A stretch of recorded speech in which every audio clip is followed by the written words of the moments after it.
नमस्ते, स्वागत है एक बार फिर से आपका इन्फो कैप्सूल के ऑफिशियल यूट्यूब चैनल पर।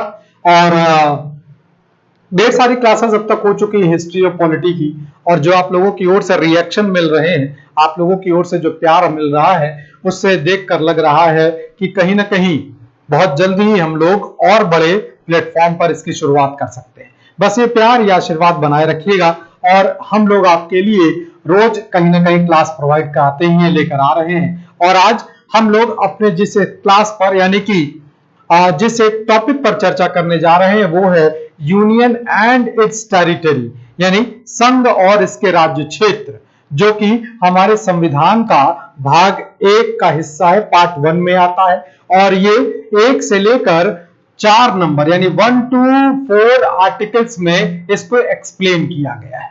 तो हम लोग इसकी चर्चा शुरू करते हैं संघ और राज्य क्षेत्र का। और इसका जो पहला सवाल है वो सवाल है, what is the number of state and union territory in India at present, यानी वर्तमान समय में भारत में राज्यों और संघ शासित राज्यों की संख्या कितनी है। 28 स्टेट एंड 9 यूनियन टेरिटरी, यानी 28 राज्य और 9 संघ राज्य। 29 स्टेट एंड 7 यूनियन स्टेट, यानी कि 29 राज्य और 7 संघ राज्य, जिसे केंद्र शासित प्रदेश भी कहा जाता है। 26 state and 8 union state, 25 state and 6 union state. अब सवाल पूछा है कि वर्तमान समय में भारत में कुल राज्य जो पूर्ण दर्जा प्राप्त राज्य हैं और संघ शासित राज्य जिन्हें हम लोग केंद्र प्रशासित प्रदेश कहते हैं, उनकी संख्या कितनी है। तो अगर आपको ध्यान होगा तो लास्ट ईयर यानी कि ये अक्टूबर के महीने में 31 अक्टूबर 2019 से ये आंकड़ा बदला था। इससे पहले 31 अक्टूबर से पहले 30 अक्टूबर के तो ज्यादा बेहतर होगा, 30 अक्टूबर से ठीक पहले तक हमारे भारत में 29 राज्य और 7 केंद्र शासित प्रदेश हुआ करते थे। लेकिन आर्टिकल 370 में कुछ सुधार करने के बाद, क्योंकि उसके कुछ हिस्से को पार्ट बी और सी को खत्म कर दिया गया, तो फिर जम्मू कश्मीर का जो राज्य हुआ करता था जिसमें लद्दाख भी शामिल था, तो वो राज्य का दर्जा फिलहाल अभी खत्म कर दिया गया है। भविष्य में फिर से उसे राज्य का दर्जा दे दिया जाएगा। तो जब जम्मू कश्मीर को राज्य का स्पेशल राज्य का दर्जा खत्म किया गया तो जम्मू कश्मीर एक अलग राज्य बन गया और लद्दाख को एक अलग राज्य बना दिया गया। लेकिन ये राज्य नहीं बल्कि एक केंद्र शासित प्रदेश बन गए।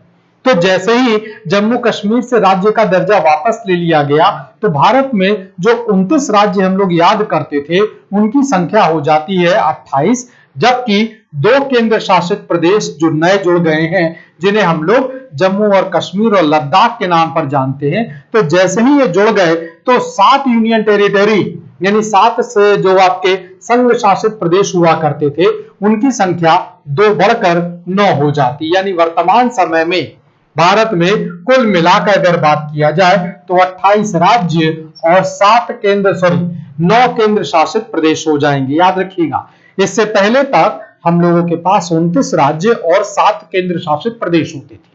29वें राज्य के रूप में हम लोग याद करते थे तेलंगाना को, क्योंकि तेलंगाना को 2014 में राज्य का दर्जा दिया गया। लेकिन अभी भी वो सबसे बाद का ही दर्जा है, अभी भी सबसे बाद का ही राज्य होगा, लेकिन अब वो 28वें नंबर का हो जाएगा क्योंकि जम्मू कश्मीर खत्म हो गया है और उसी के साथ 2 नए राज्य जुड़ गए, यानी केंद्र शासित 2 नए कौन से प्रदेश जोड़े गए, तो याद रखिएगा वो जम्मू कश्मीर और लद्दाख है। अगले सवाल पर चलते हैं।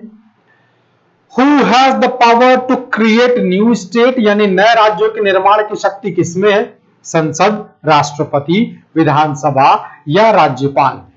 तो देखिए इस तरह की भारत एक संघ राज्य है, भारत एक यूनियन है, फेडरल कंट्री है।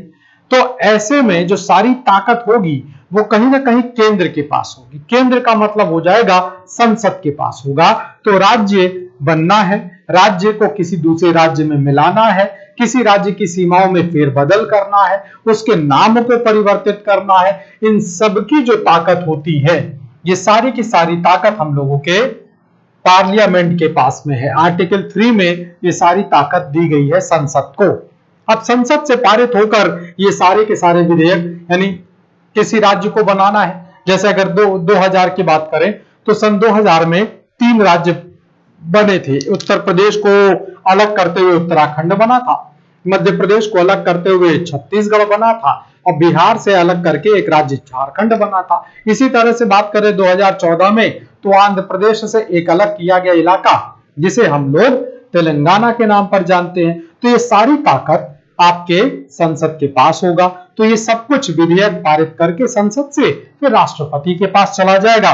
राष्ट्रपति जो कि संसद से पारित है, यानी एक तरीके से कहीं ना कहीं उसे बहुत सोच समझ कर प्रस्तुत किया गया है, तो फिर राष्ट्रपति के द्वारा उस विधेयक पर हस्ताक्षर कर दिया जाएगा। अमूमन कर दिया जाता है, बहुत रेयर केस में ऐसा कुछ होता है कि राष्ट्रपति पुनर्विचार के लिए भेजते हैं, अदरवाइज ऐसा आमतौर पर नहीं होता, क्योंकि संसद में बैठे लोग इतने योग्य और काबिल हैं कि वो कोई भी निर्णय ऐसे ही अनाचानक और अनायास नहीं लेंगे। ठीक है, तो राज्यों को निर्माण की शक्ति, राज्यों की सीमाओं के परिवर्तन की शक्ति, राज्यों के नाम के परिवर्तन की शक्ति जो है वो संसद के पास होगी। ठीक है, विधानसभा जो होती है उससे सलाह मशवरा सहमति जरूर ले लिया जाता है। चलिए भाई अगले सवाल पर चलते हैं। 3 नंबर का सवाल है, हु फाउंडेड द धर कमीशन, यानी धर कमीशन की स्थापना किसके द्वारा की गई थी? Rajendra Prasad, Jawaharlal Nehru, doctor B R. अम्बेडकर और सरदार पटेल। तो देखिए जो धर कमेटी है यानी धर कमीशन जो है ये बनाया गया था डॉक्टर राजेंद्र प्रसाद जी के द्वारा, भारत के पहले राष्ट्रपति के द्वारा। धर कमीशन राज्य के पुनर्गठन को लेकर बनाया गया था, स्टेट रिकंस्ट्रक्शन को ध्यान में रखकर बनाया गया था। तो इसको बनाने का काम किया था या इसको गठित करने का काम किया था देश के राष्ट्रपति के द्वारा, पहले राष्ट्रपति के द्वारा, जिन्हें हम लोग राजेंद्र प्रसाद जी के नाम पर जानते हैं। ठीक है, राज्य पुनर्गठन के लिए बनाया गया था धर कमीशन को। ठीक है, अगले सवाल की ओर चलते हैं। नेक्स्ट क्वेश्चन है, who were the member of JVP committee? एक कमेटी बनी थी, ये भी स्टेट रिकंस्ट्रक्शन को लेकर बनी थी, जेवीपी कमेटी। तो इस कमेटी के सदस्य कौन कौन थे? जवाहरलाल नेहरू, सरदार वल्लभ भाई पटेल यानी Sardar Patel, Pattabhi Sitaramayya, all of above यानी उपरोक्त सभी। तो देखिए जो जेवीपी कमेटी बनी थी आपकी, धर कमेटी ने जो अपनी रिकमेंडेशन दी थी जिसमें कहा गया था कि भारत में जो राज्यों का गठन पुनर्गठन किया जाए वो प्रशासनिक आधार पर किया जाए। लेकिन भारत में कुछ ऐसी मांग चल रही थी, आप जानते हैं भारत हमारा विविधताओं वाला देश है, भाषाओं की भी विविधता है, तो कई जगहों पर भाषाओं को लेकर, कई मुद्दों पर भाषाओं को लेकर बात चल रही थी। तो चूंकि धर कमेटी की रिपोर्ट ने भाषा के आधार को पूरी तरह से खत्म कर दिया, अब जेवीपी कमेटी बनाई गई जिसके सदस्य के तौर पर जवाहरलाल नेहरू थे जो कि देश के पहले प्रधानमंत्री हैं, सरदार वल्लभ भाई पटेल थे जो कि देश के पहले गृह मंत्री और उप प्रधानमंत्री भी थे, और पट्टाभी सीतारमैया साहब जो कि कांग्रेस के एक बहुत बड़े नेता हुआ करते थे। तो इन लोगों की कमेटी बनी थी। तो जेवीपी कमेटी के जो सदस्य थे उपरोक्त तीनों थे, यानी हम लोगों का जो आंसर है वो आंसर डी ऑप्शन है कि ऑल ऑफ 3, यानी ये तीनों हमारे इस कमेटी के सदस्य के तौर पर थी। ये कमेटी थोड़ी दुविधा में रही है, वो अलग बात है कि इस कमेटी ने भी भारत में राज्यों के पुनर्गठन को लेकर प्रशासनिक आधार को ही स्वीकार किया, लेकिन कहीं ना कहीं भाषा और प्रशासन में थोड़ा सा होता नहीं, एक फाइनल जिसे कहते हैं रिजल्ट जो है वो इस कमेटी के द्वारा भी निकल नहीं पाया। खैर वो अलग बात है। हम लोगों से पूछा गया मेंबर का नाम है, तो मेंबर ये तीनों ही लोग जवाहरलाल नेहरू, सरदार वल्लभ भाई पटेल, पट्टाभी सीतारमैया साहब है। अगले सवाल पर आते हैं, which was the first state formed on the basis of language, यानी भाषा के आधार पर गठित प्रथम राज्य कौन सा था? आंध्र प्रदेश, कर्नाटक, उत्तर प्रदेश, तमिलनाडु। तो ध्यान रखिएगा पूछा गया है भाषा के आधार पर गठित पहला राज्य कौन सा है। तो भाषा के आधार पर गठित पहला राज्य जो है वो आपका आंध्र प्रदेश है। ठीक है, आंध्र प्रदेश। पहले आंध्र प्रदेश हिस्सा हुआ करता था तमिलनाडु, तमिलनाडु का पुराना नाम हुआ करता था मद्रास। तो आंध्र प्रदेश मद्रास प्रांत का हिस्सा हुआ करता था। मद्रास यानी तमिलनाडु जो है वो तमिल क्षेत्र है, जबकि आंध्र प्रदेश की जो भाषा है वो तेलुगु है। तो तेलुगु भाषी क्षेत्र के लोग अपने आप को एक अलग राज्य की बात कर रहे थे भाषाई आधार पर, और उनका नेतृत्व दे रहे थे श्री रामलुलु जो कि तेलुगु कांग्रेस के नेता हुआ करते थे। तो इस अभियान में उन्होंने एक अनशन रखा और करीब 56 डेज की अनशन होती है, जिसमें उनकी डेथ भी हो जा रही है। और फिर ये मामला बहुत तूल पकड़ लेता है और जिसकी वजह से आंध्र प्रदेश को भाषा के आधार पर 1956 में पहले राज्य का दर्जा दे दिया जाएगा। अगले सवाल पर चलते हैं। How many states were formed initially, यानी जब शुरुआत हुई तो भारत में कितने राज्यों का गठन किया गया था? 14, 18, 22 और 26। देखिए, जब सबसे पहले अगर बात करें स्टेट को लेकर, तो सबसे पहले जो राज्य बने थे उनकी संख्या थी 14, यानी 14 राज्य थे और 6 आपके यूनियन टेरिटरी थी। तो 14 राज्यों और 6 केंद्र शासित प्रदेशों के साथ भारत के राज्यों का यानी भारत के संघ की शुरुआत की गई थी। ठीक है, फिर वो धीरे धीरे समय के साथ नए नए राज्य बनते गए अपने अलग अलग कारणों से, फिर उनको मान्यता प्राप्त मिलती चली गई।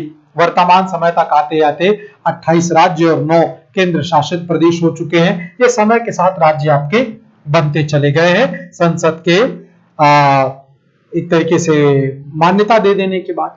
अगले सवाल पर चलते हैं। अगला सवाल है, in which year Telangana state was formed, Telangana राज्य का गठन किस वर्ष किया गया? तेलंगाना जो कि सबसे अंतिम राज्य भी है, जो राज्य बने हैं उनमें सबसे अंतिम राज्य है। तो तेलंगाना का गठन किस वर्ष किया गया? तो हम लोग अभी कुछ देर पहले चर्चा कर रहे थे, तो ध्यान होगा आपको कि तेलंगाना का गठन किया गया था 2014। तो 2014 में ये आपके राज्य तेलंगाना का गठन किया गया। देखिए यहाँ पर 2000 वाले वर्ष का भी उल्लेख किया गया है। तो 2000 वाले साल में 3 राज्य बने थे, एक आपका उत्तराखंड था, एक छत्तीसगढ़ था और एक आपका झारखंड राज्य था। ठीक है ना। चलिए भाई अगले सवाल की ओर चलते हैं। हम लोगों का जो अगला सवाल 8 नंबर का सवाल है वो है, member of Fazal Ali commission was, justice Fazal Ali न्यायाधीश हुआ करते थे, जस्टिस थे फजल अली साहब। और फजल अली आयोग के सदस्य कौन थे? Fazal Ali, KM Panikkar, HN Kunzru, all of above. तो देखिए जस्टिस फजल अली कमीशन बनाया गया, धर कमीशन बना, JVP कमेटी बनी, फिर आपका जस्टिस फजल अली कमीशन बना था, जिसके सदस्य ये तीनों ही लोग थी। ठीक है, और इसी एक आयोग ने अंतिम तौर पर जो मान्यता दी वो मान्यता थी भाषा के आधार पर राज्यों के गठन को लेकर। ये देखिए एक राजनीतिक मजबूरी भी थी, सामाजिक क्या कह सकते हैं लोकतांत्रिक मजबूरी भी थी, क्योंकि कहीं ना कहीं इस तरह की बातों को बहुत ज्यादा वो किया गया और आगे चलकर जो है इन्हीं कमेटी के रिकमेंडेशन पर भाषा के आधार पर राज्यों के गठन को मान्यता प्राप्त दे दिया गया। और जो आपका राज्य पुनर्गठन एक आयोग जो बना या एक अधिनियम बना वो फजल अली की रिपोर्ट पर बना 1973। अगले सवाल पर चलते हैं। Which state was included as a union state by the 14th constitutional amendment, यानी 14वें संविधान संशोधन के द्वारा किस राज्य को संघ राज्य के रूप में शामिल कर लिया गया? पुडुचेरी, दमन दीव, लद्दाख, जम्मू एंड कश्मीर। देखिए 14वां संविधान संशोधन बहुत पहले आया हुआ, इसमें कोई दो राय नहीं है। लद्दाख और जम्मू कश्मीर अभी पिछले साल ही संघ राज्य के रूप में आए हैं। दमन और दीव क्या बहुत पहले से ये चले आ रहे हैं संघ राज्य के रूप में, इनिशियल स्टेज से चले आ रहे हैं। पुडुचेरी जो आपका आंसर बच रहा है, देखिए एलिमिनेशन प्रोसेस है ये, तो जो पुडुचेरी है हम लोगों का, ये 14वें संविधान संशोधन के द्वारा इसे संघ राज्य का दर्जा दिया गया है। पुडुचेरी पहले जो ये राज्य था ये हम लोगों का फ्रांसीसियों के अधिकार में था। जब फ्रांसीसी पुडुचेरी को छोड़कर गए, भारत को सौंप कर गए, पूरी तरह से हस्तगत करके गए, तो फिर 14वें संविधान संशोधन के द्वारा पुडुचेरी को संघ राज्य के रूप में शामिल कर दिया गया। वर्तमान समय में पुडुचेरी और दिल्ली ये दो ही ऐसे संघ शासित प्रदेश हैं जहां पर विधानसभा कार्यरत है और जहां पर मुख्यमंत्री भी बनते हैं। ठीक है, बाकी किसी भी संघ राज्य क्षेत्र में मुख्यमंत्री का प्रावधान नहीं है। तो 14वें संविधान संशोधन के द्वारा पुडुचेरी को संघ राज्य के रूप में शामिल किया गया है। अगले सवाल की ओर चलते हैं। Currently how many union territory are there in India?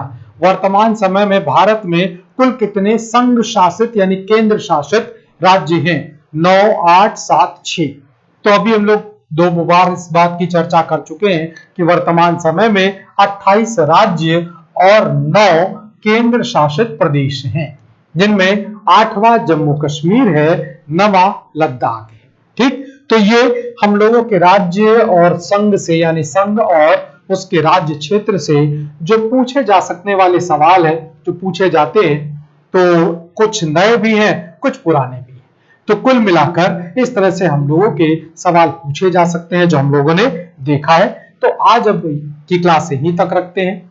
अगली मुलाकात के दौरान अगले क्लास में चर्चा करेंगे। तब तक ध्यान रखिएगा, लाइक, शेयर और सब्सक्राइब मत भूलिएगा। इसको जरूर आप प्रेस कर दीजिएगा। बेल आइकन होगा, बेल आइकन को भी प्रेस कर दीजिएगा, ताकि आपको इन्फो कैप्सूल के प्रॉपर नोटिफिकेशन मिलते रहे। बहुत बहुत धन्यवाद, शुक्रिया, नमस्कार।